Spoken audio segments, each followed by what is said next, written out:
नमस्कार दोस्तों। आज हम बात करने वाले हैं बर्थ टाइम रेक्टिफिकेशन की। तो प्रीवियसली भी मैंने 2-3 वीडियोस अपलोड किए थे जिसमें हम बर्थ टाइम रेक्टिफिकेशन का मैंने मेथड एक्सप्लेन किया था। जनरली बर्थ टाइम रेक्टिफिकेशन की तब नीड और बढ़ जाती है जब किसी नेटिव का असेंडेंट बिल्कुल 0 डिग्री के आसपास है, स्टार्टिंग में हो या असेंडेंट 29 डिग्री के आसपास हो। तो क्योंकि उसमें असेंडेंट बदलने के काफ़ी ज़्यादा चांस हो जाते हैं, और यदि असेंडेंट ही बदल गया तो हम उसकी कुंडली के बारे में ज़्यादा कुछ बता नहीं सकते। केपी एस्ट्रोलॉजी में जहाँ पर सब लॉर्ड तक जाया जाता है, वहाँ पर तो ये और भी ज़्यादा जरूरी हो जाता है। तो एक्चुअली मैं केपी एस्ट्रोलॉजी प्रैक्टिस करता था, मगर बर्थ टाइम की वजह से जो रिजल्ट है उतने एक्यूरेट नहीं आते। और बर्थ टाइम रेक्टिफिकेशन की बहुत सारी टेक्निक है, मगर उनमें कोई भी टेक्निक 100% नहीं है। ये मैं पहले से ही डिस्क्लोज कर रहा हूं कि आप कितनी भी कोशिश कर लें, बर्थ टाइम रेक्टिफिकेशन आप कर लेते हैं, उसके बावजूद भी वो बहुत ज़्यादा एक्यूरेट नहीं हो सकता। फिर भी जो भी मेथड एप्लीकेबल है उनके बारे में मैं यहाँ पर बात करूंगा। सबसे बेस्ट तरीका यह होता है कि हम उस नेटिव के करेक्टरिस्टिक जाने, उससे मिलें और उसके करेक्टरिस्टिक को देखकर हम लग डिसाइड करने की कोशिश करें। इससे बेटर टेक्निक कोई भी नहीं होती जब किसी भी नेटिव की यदि लग्न संधि के आसपास हो। आज मैं यहाँ पर 2 मेथड्स को डिस्कस करूंगा। एक मेथड मैं ऑलरेडी अपलोड कर चुका हूं और उसके बारे में मेरे पास बहुत सारी क्वेरीज आती है, उसको भी यहाँ पर मैं लगाऊंगा। और एक मैं नया मेथड यहाँ पर बताने वाला हूं आपको, और ये बहुत ही इजी मेथड है, सटीक है, काफी हद तक 85 to 90% केसेस में ये अप्लाई होगा। आप अपनी कुंडलियों पर भी इसको लगाकर देख सकते हो। सदाशिव गिरी मेथड में बताऊंगा, इसमें कोई कैलकुलेशन नहीं है, बिल्कुल सिंपल मेथड है। तो ये एक हमारे फ्रेंड है, उनकी कुंडली है। तो उनके साथ देखिए, ये उनका लग्न में असेंडेंट जो है उसकी डिग्री है 1 डिग्री 3 मिनट्स। तो असेंडेंट एक्चुअली 4 मिनट्स में 1 डिग्री के आसपास चेंज हो जाता है। तो 1 डिग्री 3 मिनट्स का मतलब है इनका टाइम ऑफ बर्थ है 21:30 9:30। ये कटक उड़ीसा की कुंडली है। डेट ऑफ बर्थ है 10 अक्टूबर 1962। ये मैं स्टडी पॉइंट ऑफ व्यू से बता रहा हूं। तो अब मैं इसका रेक्टिफिकेशन करूंगा। पहले तो देखूंगा कि ये पैरामीटर्स पे सही है या नहीं, और सही नहीं होगी तभी रेक्टिफाई करूंगा।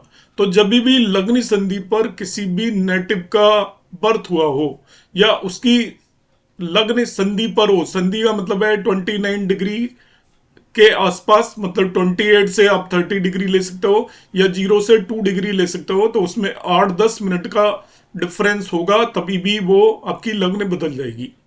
तो इनकी क्योंकि लग्न 1 डिग्री 3 मिनट्स है, तो अब मैं देखता हूं इसमें सबसे पहले मैं अपना पुराना मेथड यहाँ आपके सामने एक्सप्लेन करूंगा और चेक करूंगा क्या ये ठीक है या नहीं। तो वो मेथड क्या था कि जो मातृकारक है, मातृकारक जो जितने भी प्लैनेट है उसमें डिग्री के हिसाब से आप उन्हें अरेंज करिए। जो 4th नंबर पे जो आता है डिक्रीजिंग ऑर्डर में, हाईएस्ट को ए बोलते हैं आत्मकारक, दूसरे नंबर पर जो जिसकी डिग्री होती है उसको मातृकारक, थर्ड वन को हम बोलते हैं भातृकारक, एंड फोर्थ वन को हम बोलते हैं मातृकारक।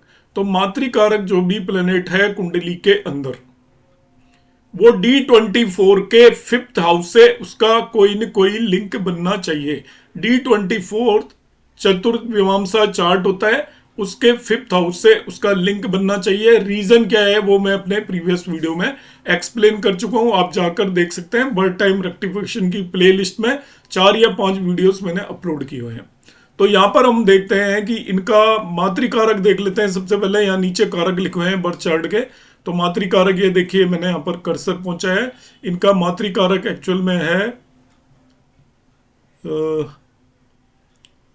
एम के लिखा हुआ है, ये एक्चुअल में इनका सैटर्न है। सैटर्न इज मातृकारक। तो अब मैं इनका D24 चार्ट खोलूंगा, तो D24 चार्ट देख लेते हैं हम इनका। यहां पर ये आ गया इनका D24 चार्ट। तो सैटर्न मातृकारक है। तो आप देखिए सैटर्न इनका 9th हाउस में जा रहा है और वो इसके 5th लॉर्ड के साथ बैठा हुआ है। तो फिफ्थ हाउस से लिंकअप हो गया, बिकॉज सैटर्न यहाँ पे जुपिटर के साथ बैठा हुआ है, फिफ्थ लॉर्ड D24 का जुपिटर है, तो सैटर्न का D24 से लिंक हो गया, तो उस हिसाब से ये इनका करेक्ट होता है टाइम। अब मैं दूसरी टेक्निक जो मैं आज बताने वाला हूं आपको, वो मैं यहां पे बताऊंगा। देखिए,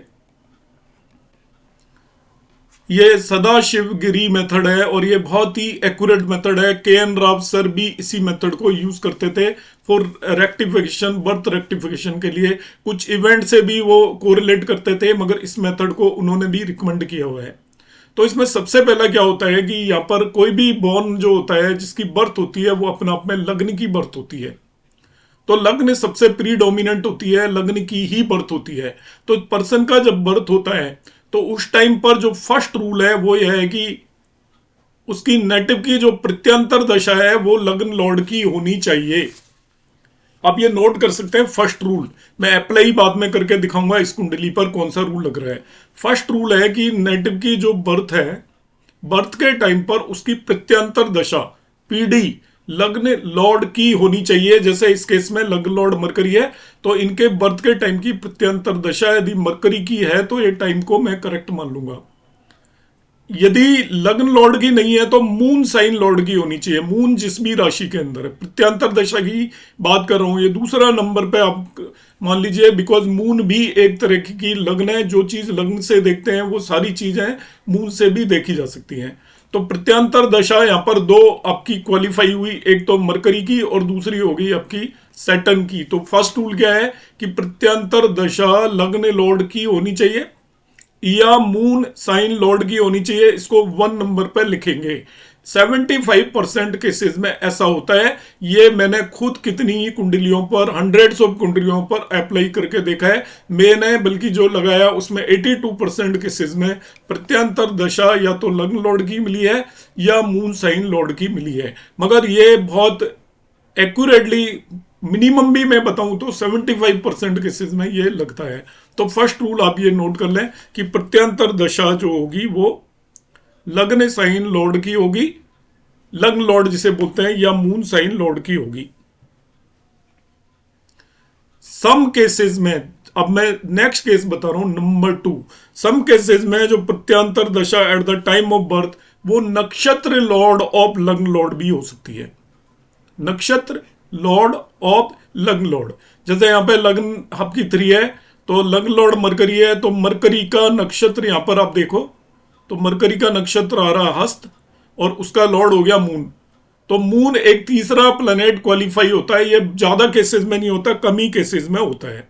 और वो कब होता है वो भी मैं बता रहा हूं, नोट कर लीजिए। इस केस में ये एप्लीकेबल नहीं है, मैं इसको वेरीफाई नहीं करूंगा। वो तब हम देखेंगे जब लग्न लॉर्ड त्रिसाढ़ भावों में चला जाए।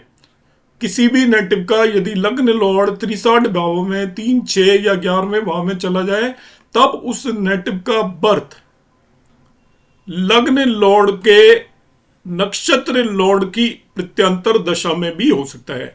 तो लग्न लॉर्ड जगह पे मरकरी है, उसका वो मरकरी हस्त नक्षत्र में है, उसका लॉर्ड मून हो गया, तो मून के केस में भी हो सकता है। मगर इस केस में एप्लीकेबल नहीं है क्योंकि इनका जो लग्न लॉर्ड है वो आपका त्रिसाढ़ हाउसेस में नहीं गया है। तो आप ये नोट कर लें, मैं नंबर 2 कॉम्बिनेशन बता रहा हूं। इन सम केसेस द रूलिंग प्रत्यंतर दशा at birth may be of the नक्षत्र लॉर्ड ऑफ द लग्न लॉर्ड, इसे आप नोट कर लें।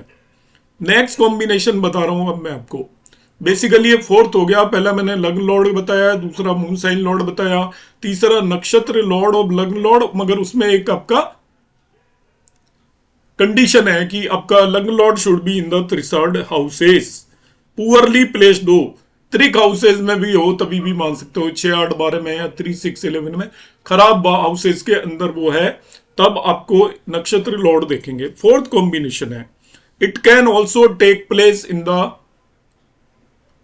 प्रत्यंतर दशा ऑफ D9 चार्ट लग्न लॉर्ड। नवांश की लग्न के लॉर्ड की प्रत्यंतर दशा में भी हो सकती है, क्योंकि आप यदि विंशोपक बल के अंदर जाकर देखोगे तो जो D1 चार्ट है उसके आसपास वेटेज D9 चार्ट को मिलता है, उसकी लग्न भी इसलिए इक्वली इंपॉर्टेंट हो जाती है। तो नेक्स्ट आपकी क्वालिफाई करता है प्रत्यंतर दशा Lord of the D9 chart. तो यहां पर प्रत्यंतर दशा वो D9 चार्ट का लग्न लॉर्ड है 7। 7 साइन का लॉर्ड हो गया वीनस, तो वीनस भी क्वालिफाई करता है। अब आपको हो गए सारे ही मैंने बता दिए। तो लग्न लॉर्ड में मरकरी आ गया, इसके बाद मून साइन लॉर्ड में सैटर्न आ गया, मगर यहां पे जो लग्न के नक्षत्र लॉर्ड की जो बात की वो इस केस में क्वालिफाई नहीं कर रहा है, तो उसको आप मानकर नहीं चलेंगे। तो तीसरा प्लेनेट जो मैंने बताया वो नवांश के लग्न का लॉर्ड हो गया। This is the next combination, क्योंकि इस चार्ट को हम at par with the natal chart consider करके चलेंगे। नेक्स्ट रूल है 5th वन, जब भी लग्न लॉर्ड, ये ध्यान रखिएगा रूल, ये कंडीशनल है, फिर से अनकंडीशनल नहीं है। लग्न लॉर्ड जब भी राहु केतु के साथ कंजक्टेड हो, मतलब राहु केतु के साथ लग्न लॉर्ड किसी की कुंडली के अंदर प्लेस्ड हो, इन दैट केस राहु की प्रत्यंतर दशा में भी नेटिव की बर्थ हो सकती है। This the condition number 5। तो यहां पर वो राहु केतु वाला रूल अप्लाई नहीं हो रहा, आप ये नोट कर लें। जिन कुंडलियों में अप्लाई होगा वहां पर यदि वो बाकी कंडीशन सेटिस्फाई नहीं हो रही हैं तो राहु की प्रत्यंतर दशा में भी नेटिव का बर्थ हो सकता है। यहां पर वो कंडीशन अप्लाई नहीं हो रही, तो यहां पे अभी तक 3 प्लेनेट आपके हुए थे, मैं बाद में रिपीट कर दूंगा। कुछ केसेस में क्या होता है, जो प्लेनेट लग्न में प्लेस्ड हो उसकी प्रत्यंतर दशा के अंदर भी बर्थ हो सकती है। ये 6 कॉम्बिनेशन है। कुछ केसेस में जब लग्न में प्लेनेट प्लेस्ड हो तब उसकी प्रत्यंतर दशा में भी बर्थ हो सकती है, और इसके लिए कंडीशन है कि वो प्लेनेट ट्राइन का या केंद्र का लॉर्ड होना चाहिए, तभी होगी। आप इस कंडीशन को भी ध्यान से रख लें। इन सम केसेस बर्थ में also take place in the pratyantar dasha of a planet placed in the लग्न, but it should be lord of the trine, 5वें 9वें भाव का लॉर्ड हो, या केंद्र 4थे 7वें 10वें भाव का लॉर्ड हो। तो ये आपकी कंडीशन नंबर 6 होगी। यहां पर ये अप्लाई होगी ही नहीं, क्योंकि आपका already there is no planet in the lagna. तो जिन केसेस में लग्न में कोई प्लेनेट होगा तब आपको ये ध्यान रखना है। अब लास्ट वन केस बता रहा हूं मैं। In few cases planet expecting the लग्न के केस में भी आपका हो सकता है। जो प्लेनेट लग्न को एस्पेक्ट कर रहा हो उसकी प्रत्यंतर दशा में भी बर्थ हो सकती है, मगर एस्पेक्ट करने वाला प्लेनेट भी ट्राइन या केंद्र का लॉर्ड होना चाहिए। तो मैंने जो 7 कॉम्बिनेशंस बताए हैं आपने नोट कर लिए होंगे, मैं फिर से रिपीट कर रहा हूं। जो वैदिक एस्ट्रोलॉजी पढ़ते हैं उनके लिए सफिशिएंट है जो मैं बता रहा हूं कॉम्बिनेशन। जो केपी एस्ट्रोलॉजी करते हैं उनको वो इस कॉम्बिनेशन से उनका काम नहीं चलेगा। वो कैलकुलेशंस करते हैं और अल्टीमेटली बर्थ टाइम रेक्टिफाई नहीं हो पाता। मैं केपी एस्ट्रोलॉजी इसीलिए प्रैक्टिस नहीं करता हूं। आप सभी के लिए मैं बता देता हूं कि मेरी वैदिक एस्ट्रोलॉजी सीरीज शुरू चल रही है, उससे आप करें, उसमें मेरा ज्यादा बिलीव है इसलिए वो मैं करा रहा हूं। इसके बाद मैं केपी भी कराऊंगा, आप इससे जुड़े रहें, चैनल को सब्सक्राइब करके रखें। फिर मैं बीएनएन भी कराऊंगा, और 2 टेक्निक्स हैं मेरे पास ज्योतिष में फल आदेश फलित करने की, वो भी टेक्निक्स मैं आपको बताऊंगा। टोटल मैं 5 टाइप के डिफरेंट कोर्सेज इस पर कराने वाला हूं। पर आप इस चैनल से लगातार जुड़े रहें और जो भी वीडियोस मैं अपलोड करता हूं उन्हें आप जो भी ठीक समझे उन्हें आप देख सकते हैं, और आप जो भी सीख सकते हैं आई होप आपके लिए वो फायदेमंद रहेगा। अब आ जाता हूं मैं इसको पूरे प्रोसेस को फिर से रिपीट कर रहा हूं कि हमें अब क्या क्या देखना है। तो मैंने एक्सप्लेन किया, तो इस पर्टिकुलर चार्ट में भी मैं देखूंगा। सबसे पहले जो कॉम्बिनेशन है, हम ऐसा मानते हैं लग्न सबसे स्ट्रांग होती है, तो लग्न ही पैदा होती है। तो जब पैदा होती है तो उसका लग्न से कोई न कोई लिंक होना चाहिए। ये सदाशिव गिरी जी का जो मेथड है उसका कंसेप्ट है। तो सबसे पहले बताते हैं कि नेटिव की जो बर्थ है वो लग्न लॉर्ड की प्रत्यंतर दशा में होनी चाहिए, नंबर 1। अब लग्न लॉर्ड की प्रत्यंतर दशा नहीं है तो मून साइन लॉर्ड की प्रत्यंतर दशा में होनी चाहिए, नंबर 2 कॉम्बिनेशन। 75 से 80% केसेस में इसी में बर्थ होती है, मगर इन दोनों में यदि बर्थ नहीं हो रही है तो नंबर 3 केसेस में वो तभी एप्लीकेबल है जब आपका लग्न लॉर्ड यदि त्रिसाढ़ हाउसेज या द्विस्थानों में चला गया, 3, 6, 8, 12, 11 इन भावों में यदि लग्न लॉर्ड चला गया तो लग्न लॉर्ड के नक्षत्र लॉर्ड की दशा में भी हो सकती है। मतलब क्या हुआ, लग्न लॉर्ड जिस नक्षत्र में है उसके लॉर्ड की दशा में हो सकती है। This the combination number 3। Number 4 combination है कि आपका जैसे D1 चार्ट इंपॉर्टेंट है उतना ही इंपॉर्टेंट D9 चार्ट होता है।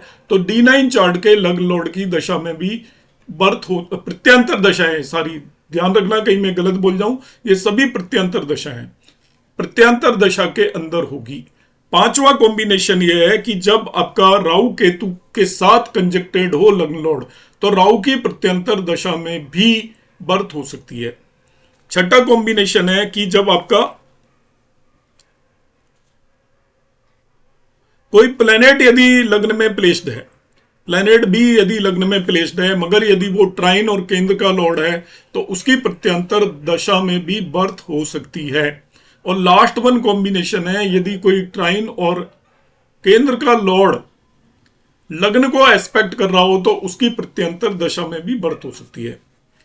तो ये हम कुंडली को अब देखेंगे, इसमें कोई कॉम्बिनेशन लग रहा है क्या। तो यहाँ पे जो प्लेनेट क्वालिफाई हो रहे हैं, एक तो लग्न लॉर्ड है वो मरकरी, मरकरी की प्रत्यंतर दशा में बर्थ हो सकती है। दूसरा हम देखते हैं कि सैटर्न, क्योंकि वो मून साइन लॉर्ड है, उसकी प्रत्यंतर दशा में हो सकती है। बाकी कॉम्बिनेशन इस कुंडली पे लगते नहीं है। और तीसरा क्वालिफाई करता है वीनस, वो D9 चार्ट लॉर्ड है।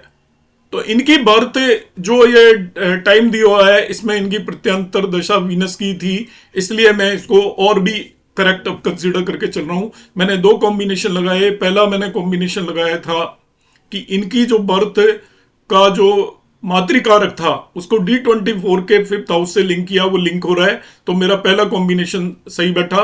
वो लग्न संधि के केसेस में बिल्कुल सही कॉम्बिनेशन है, वो बैठता ही बैठता है ज्यादातर केसेस में, केवल लग्न संधि वाले केसों की बात कर रहा हूं मैं। दूसरा फिर मैंने यहां पर आपको जो बताया प्रत्यंतर दशा का कंसेप्ट, तो उसमें देखिए इनके D9 चार्ट के लग्न लॉर्ड की प्रत्यंतर दशा में ही इनकी बर्थ हुई है। इसका मतलब इनकी ये टाइम ऑफ बर्थ बिल्कुल एक्यूरेट है। एक आध मिनट कोई आगे पीछे हो सकता है तो कह नहीं सकता, मगर लग्न वगैरह इनकी बिल्कुल एक्यूरेट है। तो मैं ये कंक्लूड करूंगा इनका टाइम ऑफ बर्थ एक्यूरेट है। आपको मेरी ये टेक्निक कैसी लगी? आपको यदि पसंद आई हो तो आप लाइक और शेयर कर सकते हैं इस वीडियो को। और यदि आपके कोई सुझाव या सजेशंस हैं तो वो आप जरूर देते रहिएगा, क्योंकि मैं आपकी सजेशंस के बेस पर ही आगे बढ़ता रहूंगा। इस चैनल का ऑब्जेक्टिव केवल एक है, सभी लोगों को फ्री में एस्ट्रोलॉजी सिखाना। और एस्ट्रोलॉजी किसी भी इंस्टीट्यूट में आप जो पढ़ते हो वो सारी चीजें मैं यहां पर बताऊंगा डिटेल में।